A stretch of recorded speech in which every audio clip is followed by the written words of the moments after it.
నమస్కారం. సుఖీభవకు స్వాగతం. మన ఒంట్లోని నాడీ వ్యవస్థలో ఎక్కడ ఏ చిన్న తేడా జరిగినా అది మన శరీరంపై పెను ప్రభావమే చూపుతుంది. ఇక చేతుల్లోని నాడులు దెబ్బతింటే మనకు చెయ్యి విరిగినట్టే. అన్నం తినడం, తలదువ్వుకోవడం, పెన్నుతో రాయడం, వేలతో టైప్ చేయడం వంటి దైనందిన పనులన్నీ అస్తవ్యస్తమైపోతాయి. చేతులు, భుజాల్లోని నాడులు దెబ్బతినడాన్ని వైద్య పరిభాషలో బ్రేకియల్ ప్లెక్సస్ ఇంజురీస్గా పిలుస్తారు. చేతుల్లో నాడులు దెబ్బతినడానికి పెద్దల్లో రోడ్డు ప్రమాదాలు ప్రధాన కారణంగా ఉంటే కాన్పు కష్టం కావడం అనేది పిల్లల్లో ముఖ్య కారణంగా ఉంటుంది. ఈ నేపథ్యంలో చేతులు, వేళ్ల కదలికల్ని కట్టిపడేసి నిత్య జీవితాన్ని దుర్భరంగా మార్చే బ్రేకియల్ ప్లెక్సస్ ఇంజురీస్ గురించిన పూర్తి వివరాల్ని ఇప్పుడు తెలుసుకుందాం.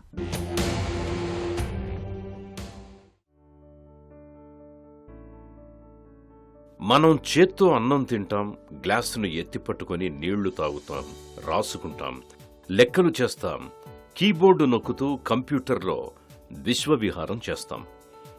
ఇలాంటివన్నీ అనుకున్నదే తడవుగా, అలవోకగా చేసేస్తుంటాం.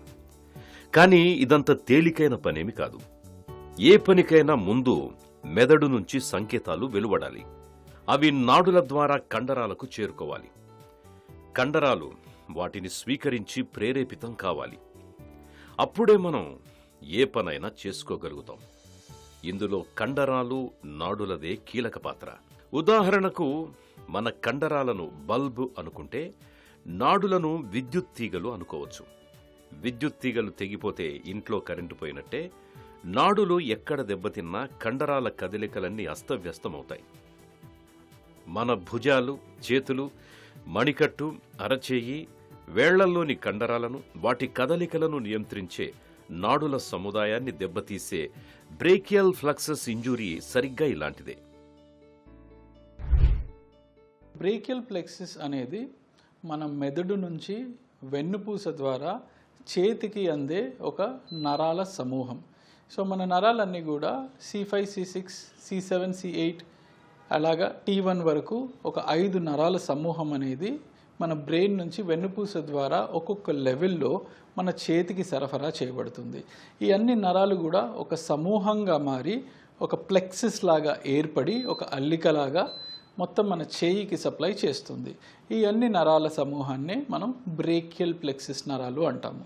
సో ఈ బ్రేకియల్ ప్లెక్సస్లో కనుక చూసుకున్నట్లయితే ప్రథమంగా C5, C6, C7, C8 and T1 ఇవి ప్రైమరీ 5 నర్వ్ రూట్స్, చాలా ముఖ్యమైన 5 నర్వ్ రూట్స్.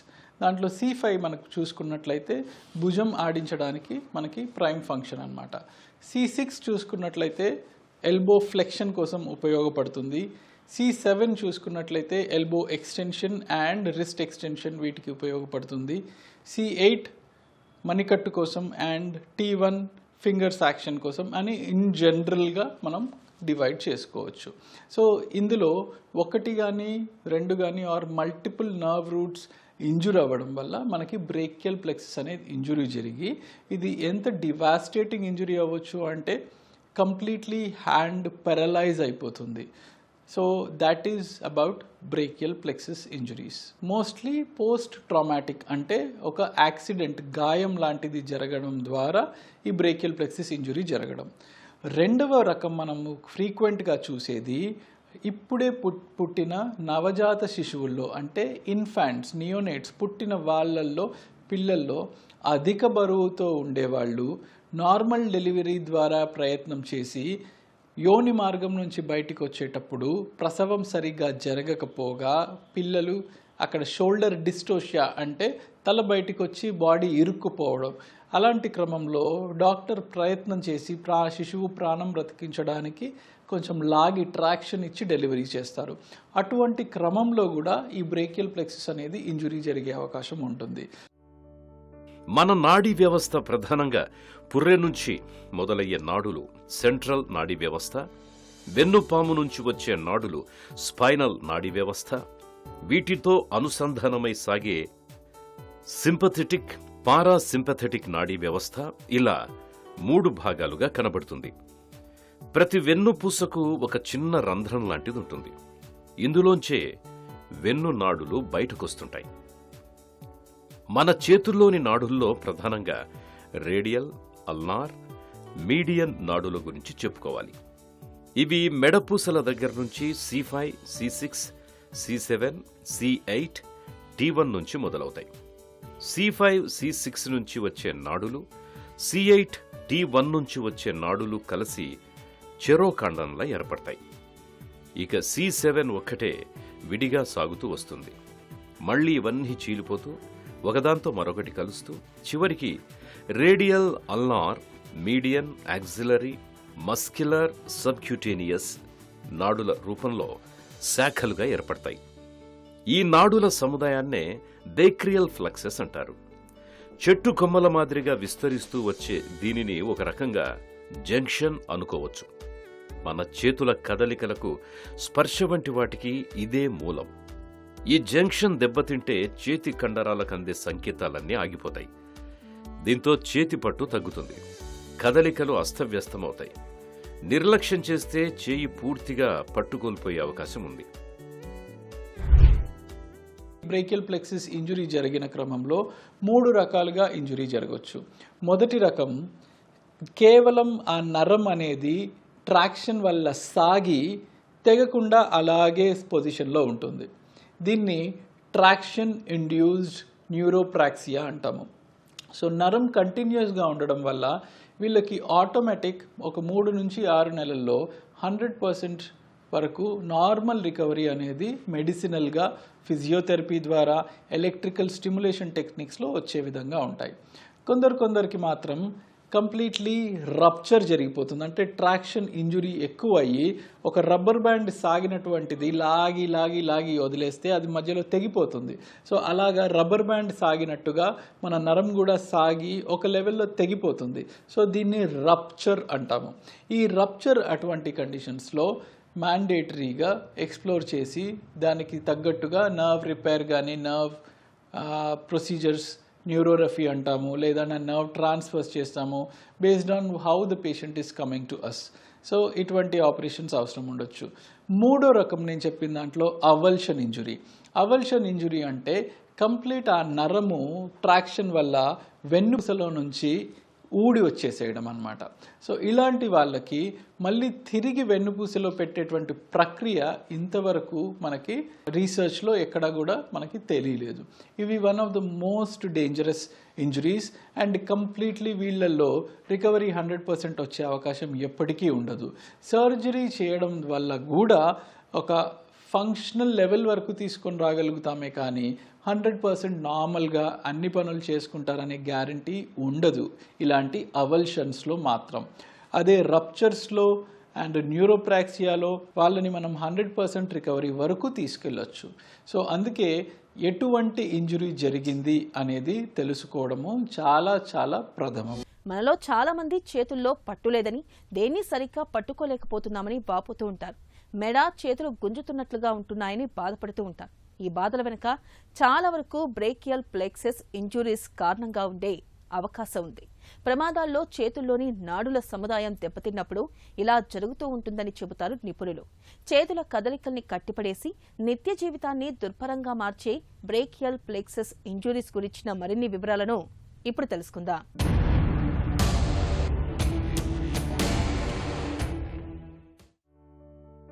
మన చేతుల్లో నాడుల సముదాయం దెబ్బతినడానికి మెడ నుంచి చేయి బాగా కిందకు లేదా పైకి లాగినట్టు కావడమే ప్రధాన కారణం. దీంతో నాడులు సాగిపోవడం, ఒత్తిడికి గురి కావడం, కొన్నిసార్లు తెగిపోవడం జరుగుతుంది. ఇది చిన్నపిల్లల్లోనూ పెద్దవారిలోనూ రావచ్చు. పిల్లల్లో ఈ సమస్యకి కాన్పు కష్టం కావడం అనేదే ప్రధాన కారణంగా ఉంటుంది. ఆలస్యంగా గర్భం ధరించిన వారికి, తొలిసారి కాన్పయ్యే మహిళలకు, పుట్టే పిల్లలకు మెడ నాడులు దెబ్బతినే ముప్పు ఎక్కువ. మధుమేహ గర్భిణీల్లో పిండం పెద్దగా ఉండే అవకాశం ఉంది. ఇది కూడా కాన్పు సమయంలో సమస్యకు దారితీయొచ్చు. తల్లికి కటిభాగం నిర్మాణాల్లో తేడాలు, అధిక బరువు సైతం దీనికి దోహదం చేయొచ్చు. గర్భస్థ శిశువుల్లో కొందరికి భుజాలు వెడల్పుగా ఉంటాయి. కాన్పు సమయంలో ఇవి అడ్డుపడతాయి. ఇలాంటి వారిని కాస్త బలంగా బయటకు లాగే క్రమంలో మెడభాగం ఒకవైపుకి బాగా సాగిపోవచ్చు. దీంతో అక్కడి నాడులు సాగిపోవడం, తెగిపోవడం జరగవచ్చు. బిడ్డ అడ్డం తిరిగినప్పుడు కాన్పు కష్టం కావడం సమస్యాత్మకంగా పరిణమించవచ్చు. ఇటీవలి కాలంలో కాన్పు నొప్పులను తగ్గించే మందుల వాడకం పెరుగుతోంది. ఇది మంచి పద్ధతే కావచ్చు. అయితే నొప్పి తెలియకపోవడం వల్ల కొన్నిసార్లు బిడ్డను బలంగా బయటకు తీయడానికి ప్రయత్నించినప్పుడు నాడులు దెబ్బతినే అవకాశం ఉంది. పెద్దవారిలో చేతి నాడుల సముదాయం దెబ్బతినడానికి రోడ్డు ప్రమాదాలే ప్రధాన కారణంగా ఉంటాయి. మా దగ్గరికి ఎవరైతే బ్రేకియల్ ప్లెక్సిస్ ఇంజురీస్తో వచ్చేస్తారో వాళ్ళు ప్రైమరీగా గాయం జరిగిన వెంటనే ఒక ఎంఆర్ఐ చేపించేస్తారు. గాయం జరిగిన వెంటనే ఎంఆర్ఐ చేయకూడదు. ఓన్లీ 6 వీక్స్ తర్వాత చేస్తేనే మనకి ఇంజురీ ప్యాటర్న్ అనేది క్లియర్గా తెలుస్తుంది. అదేవిధంగా బ్రేకియల్ ప్లెక్సిస్కి మేము ఎప్పుడూ కూడా ఇమ్మీడియట్ సర్జరీ, గాయం జరిగిన వెంటనే సర్జరీ సజెస్ట్ చేయము. మినిమం 6 వీక్స్ వరకు ఆగి దాని తరువాత ఎంఆర్ఐ తీసి ఎవాల్యుయేట్ చేసి వీళ్ళకి స్వతహా స్పాంటేనియస్ నార్మల్ రికవరీ వచ్చే అవకాశం ఉందో లేదా అసెస్ చేస్తాము. కొన్నిసార్లు 3 months వరకు కూడా వెయిట్ చేస్తాము. ఒకవేళ వీళ్ళకి స్వతహా నార్మల్ రికవరీ వచ్చే అవకాశం ఉంటే 3 months వరకు వెయిట్ చేసి రికవరీ రాని ఎడల అట్లాంటి వాళ్లకు మాత్రమే ఆపరేషన్ సజెస్ట్ చేస్తాము. అదే ఎంఆర్ఐలో కొందరికి అవల్షన్ ఇంజురీ, అంటే నేను ఇందాక చెప్పినటువంటి దాంట్లో 3వ ఇంజురీ వెన్నుపూసలో నుంచి ఊడి రావడం, అలాంటి అవల్షన్ ఇంజురీ ఉంటే గనక వీళ్ళకి ఎట్టి పరిస్థితులలో నార్మల్ రికవరీ రాదు. కాబట్టి అలాంటి వాళ్ళకి 6 వీక్స్కి ఆపరేషన్ కూడా చేయొచ్చు. పిల్లల్లో పెద్దల్లో ట్రీట్మెంట్ మొడాలిటీస్ చాలా డిఫరెన్స్ ఉంటుందండి. వీళ్ళల్లో ఎక్కువగా ఆపరేషన్ చేయడానికి మేము ప్రిఫర్ చేయము. ఓన్లీ కొందరిలో ప్రాబబ్లీ ఒక 10 మందిలో 4 5 మాత్రము ఆపరేషన్ అవసరం పడుతుంది. ప్రైమరీగా అంటే 1 year లోపు, బర్త్ నుంచి 1 year లోపు నర్వ్ సర్జరీ ద్వారా బ్రేకియల్ ప్లెక్సిస్ చేసే అవకాశం పడవచ్చు. అది కూడా 10లో 1 అవసరం పడవచ్చు 1 year లోపు చేసే సర్జరీ. దీనికి పిల్లలు పుట్టినప్పటి నుంచి ప్రతి 3 నెలలకి మా దగ్గరకు వచ్చి ఎంత రికవరీ వస్తుంది, ఏ మజిల్స్ రికవర్ అవుతున్నాయి అనేది మేము అంచనా వేసి వాళ్ళకి ఎప్పుడైతే ఏ టైంలో సర్జరీ అవసరం ఉందో ఆ టైంలో మేము సర్జరీ అడ్వైస్ చేస్తాము. చేతిలో నాడులు దెబ్బతిన్నప్పుడు చెయ్యిని తిన్నగా పైకి లేపలేకపోతుంటారు. భుజం సాయం తీసుకొని లేవడానికి ప్రయత్నిస్తుంటారు. అందువల్ల వీరికి చేయితో పాటు భుజం కూడా పైకి లేస్తుంటుంది. శరీరం ఒకవైపుకు వంగిపోయినట్టు కనిపిస్తుంది. స్పర్శ కూడా తగ్గిపోవచ్చు. పిల్లల కళ్లను చేతితో మూసినప్పుడు, తువ్వాలను మీద వేసినప్పుడు నాడులు దెబ్బతిన్న చెయ్యి అంతగా పైకి లేవదు. అయితే చేతి నాడులు దెబ్బతిన్నా కూడా పిల్లల విషయంలో వెంటనే కంగారు పడాల్సిన పని లేదు. పిల్లలకు సర్జరీ అవసరం లేకుండానే 70 నుంచి 75% వరకు సమస్య కుదురుకుంటుంది. కాకపోతే తరచుగా పరిశీలించడం అవసరం. సాధారణంగా 3 నుంచి 4 నెలల వయసు వరకు ఎలాంటి మార్పు కనపడకపోతే ఇక కుదురుకోదని అనుకోవాలి. అప్పుడు సర్జరీ చేయాల్సి ఉంటుంది.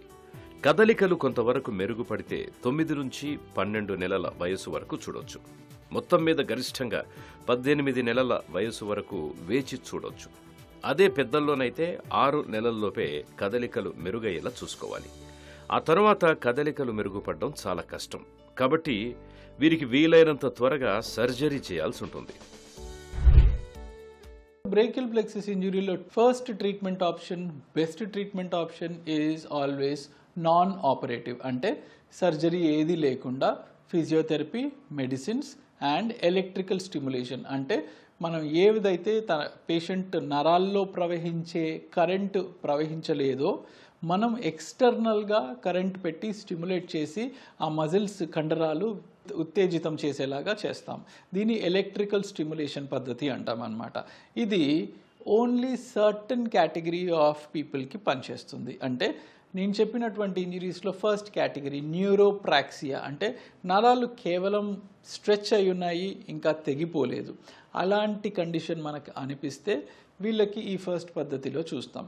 ఇది కూడా ఈ నాన్ ఆపరేటివ్ ట్రీట్మెంట్ అనేది మనం మ్యాక్సిమం 3 to 6 months వరకు ప్రయత్నం చేసి చూడొచ్చు. ఈ 3 to 6 monthsలో మనకి ఏది కూడా స్పాంటేనియస్ స్వతహా రికవరీ కనిపించట్లేదు అంటే వీళ్ళకి ఎప్పుడైనా మనం మళ్ళీ ఆపరేషన్ చేయాల్సి రావచ్చు. సో ఇది first.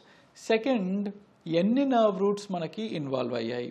Is it upper plexus palsy, is it lower plexus palsy, is it pan plexus palsy అనేది ఈ 3 కేటగిరీస్ ఉంటాయన్నమాట. అప్పర్ ప్లెక్సిస్ పాల్సీ అంటే మనకి ప్రథమంగా C5, C6 నర్వ్ రూట్స్ అనేది ఎఫెక్ట్ అవుతాయి. లోవర్ ప్లెక్సిస్లో C8, T1 అనే నర్వ్ రూట్స్ ఎఫెక్ట్ అవుతాయి. ఇంకోటి అప్పర్ ఎక్స్టెండెడ్ అనేది కూడా ఉంటుంది. దీంట్లో C5, C6, C7 ఈ 3 నర్వ్ రూట్స్ ఎఫెక్ట్ అవుతాయి. అండ్ ఇవన్నిటికన్నా కూడా మోస్ట్ డివాస్టేటింగ్ ఇంజురీ ఏదంటే పాన్ ప్లెక్సిస్ ఇంజురీ. అంటే దీంట్లో కంప్లీట్గా ఉన్న 5 నర్వ్ రూట్స్ ఫుల్లీ డ్యామేజ్ అయిపోయి ఉంటాయి. అండ్ ఇలాంటి పాన్ ప్లెక్సిస్ వాళ్ళకి 100% రికవరీ తీసుకురావడం అనేది అసంభవం. ఎప్పుడైతే పార్షియల్లీ మనకు నర్వ్ రూట్స్ ఉండి పార్షియల్లీ పోయాయో, వీళ్ళకి కొన్ని నర్వ్ రూట్స్ ఆల్రెడీ బ్రతికున్నాయి కాబట్టి ఒక నర్వ్ రూట్ మీద డిపెండెంట్ ఆసరాగా ఇంకొక నర్వ్ రూట్ పనిచేసేలాగా మనం అడ్జస్ట్మెంట్ చేసి nerve transfers or nerve repairs అనే ప్రొసీజర్ ద్వారా మళ్ళీ ఆ హ్యాండ్ పనిచేసే విధంగా చేసేయడానికి ఆస్కారం ఉంటుంది. హై వెలాసిటీ ఇంజురీ అంటే ఒక హ్యాంగింగ్ లింబ్ లాగా పడిపోయి ఉంటుంది అనమాట. వీళ్ళకి కొన్ని సర్జరీస్ చేస్తాము. సో మల్టిపుల్ స్టేజ్డ్ ఆపరేషన్స్ ద్వారా ఒక్కొక్క సర్జరీతో ఒక్కొక్క ఫంక్షన్ని తీసుకొస్తూ క్రమంగా ఆ హ్యాండ్ని ఇండిపెండెంట్గా వేరే వాళ్ళ మీద డిపెండెన్సీ లేకుండా కాస్తో కూస్తో వాళ్ళు ఆ హ్యాండ్తో చిన్న చిన్న పనులు చేసుకోవడానికి ఉపయోగం ఉండే విధంగా మాత్రం పాన్ ప్లెక్సిస్ ఇంజరీస్లో మనం ట్రీట్మెంట్ చేసుకోవడానికి ఆస్కారం ఉంది. కొందరికి ఓన్లీ లిమిటెడ్ పార్షియల్ ప్లెక్సిస్ పాల్సీ ఉంటుంది. వీళ్ళల్లో మాత్రం తప్పకుండా 100% రికవరీ వచ్చేలాగా, నార్మల్ మూమెంట్స్ వచ్చేలాగా మనం రికవరీ తెచ్చుకునేదానికి ఆస్కారం ఉంటుందన్నమాట. చేతుల్లో నాడులు దెబ్బతిన్నప్పుడు మందుల కంటే సర్జరీ చేయడానికే డాక్టర్లు ప్రాధాన్యమిస్తారు. నరాలను మరమ్మతు చేయడం, పక్కన ఉండే నాడులను కండరాలను తెచ్చి కలపడం, అవసరమైతే బోటాక్స్ ఇంజెక్షన్లు కూడా ఇవ్వాల్సి ఉంటుంది. చేతులు, భుజాల్లోని దెబ్బతిన్న నాడులను ఎలా సరిచేస్తారో, చికిత్సలు ఎలా ఉంటాయో ఇప్పుడు తెలుసుకుందాం.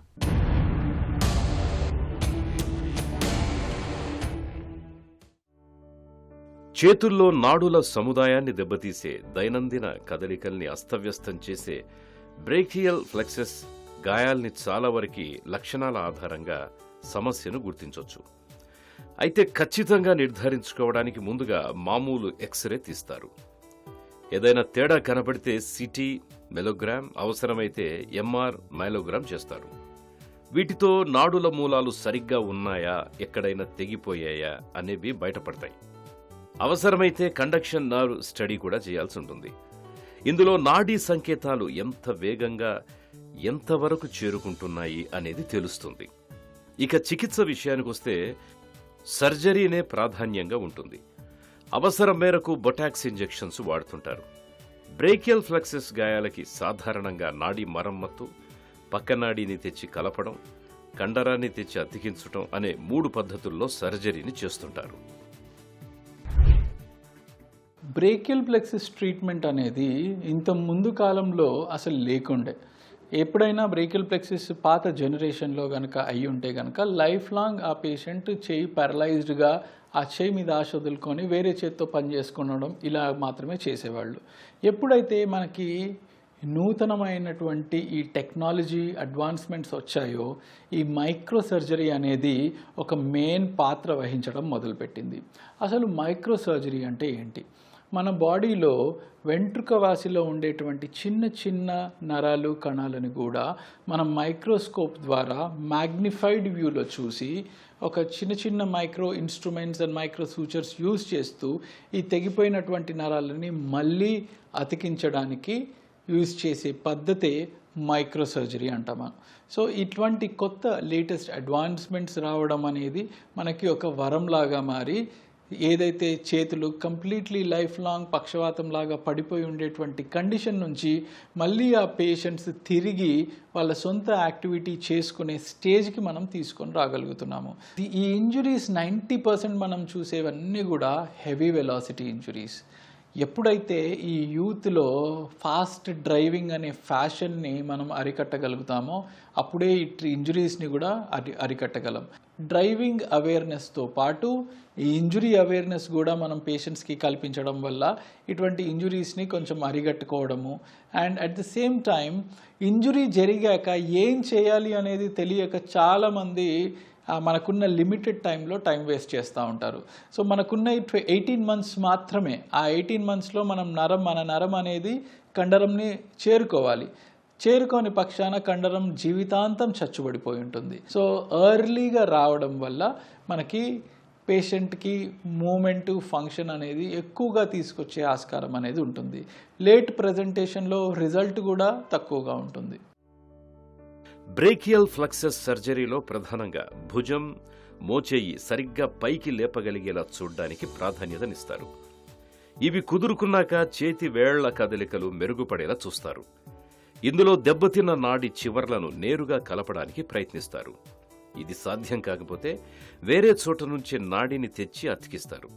ఇవి ఒక గొట్టం మాదిరిగా మార్గంగా పనిచేస్తాయి.